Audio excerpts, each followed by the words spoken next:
ജലശുദ്ധീകരണത്തിന് ടാങ്കിലിറങ്ങിയ തമിഴ്നാട് സ്വദേശിയായ യുവാവ് വിഷപുക ശ്വസിച്ച് ശ്വാസം മുട്ടി മരിച്ചു. സിംഗപ്പൂരിലെ പബിലെ ജലസംഭരണി വൃത്തിയാക്കാനിറങ്ങിയപ്പോഴാണ് അപകടമുണ്ടായത്. സിംഗപ്പൂരിലെ ദേശീയ വാട്ടർ ഏജൻസിയാണ് പബിലെ.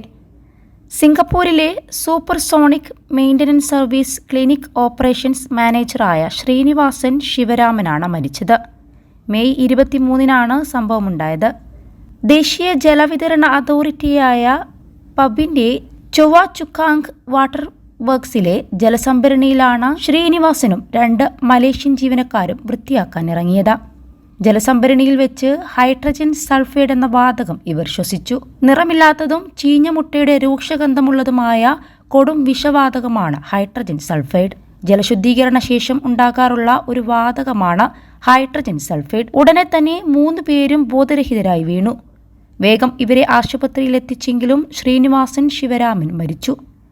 +2 ഡിഗ്രി കഴിഞ്ഞവർക്ക് വേൾഡ്സ് ഫസ്റ്റ് AR/VR ക്ലാസ് റൂമിലൂടെ സ്മാർട്ട് ഫോൺ എഞ്ചിനീയർ ആവാം. കൂടുതൽ അറിയാൻ വിളിക്കൂ ബ്രിഡ്കോ ആൻഡ് ബ്രിഡ്കോ. 2 മലേഷ്യൻ ജീവനക്കാരും അതീവ ഗുരുതരാവസ്ഥയിലാണെന്ന് ഇവരുടെ കമ്പനിയായ സ്റ്റാർ ഗ്രൂപ്പ് കമ്പനി അറിയിച്ചു. നർമ്മദയാണ് ശ്രീനിവാസന്റെ ഭാര്യ. മഹാശ്രീ, ശ്രീനിഷ എന്നിവരാണ് മക്കൾ.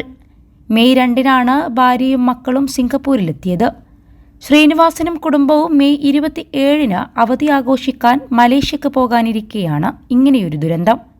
മെയ് 26-ന് ശ്രീനിവാസന്റെ മൃതദേഹം കുടുംബാംഗങ്ങൾക്ക് വിട്ടുകൊടുത്തു. ചൊവ്വാഴ്ച തമിഴ്നാട്ടിലെ തഞ്ചാവൂരിലുള്ള കമ്പർനാഥം ഗ്രാമത്തിൽ മൃതദേഹം സംസ്കരിച്ചു. അത്യധികം ജ്വലനശേഷിയുള്ളതാണ് ഈ വാതകം. ചീഞ്ഞ മുട്ടയുടെ ഗന്ധമുള്ള ഇത് വെള്ളത്തിലലിഞ്ഞാൽ അമ്ലഗുണമുണ്ടാകുന്നു.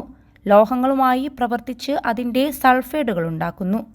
21 ലക്ഷത്തോളം സന്തുഷ്ടരായ ഉപഭോക്താക്കളും 2 ലക്ഷത്തോളം തിമിര ശസ്ത്രക്രിയകളും പൂർത്തിയാക്കിയ മലബാറിലെ ഏക കണ്ണാശുപത്രി Al Salama eye hospital road, Perinthalmanna.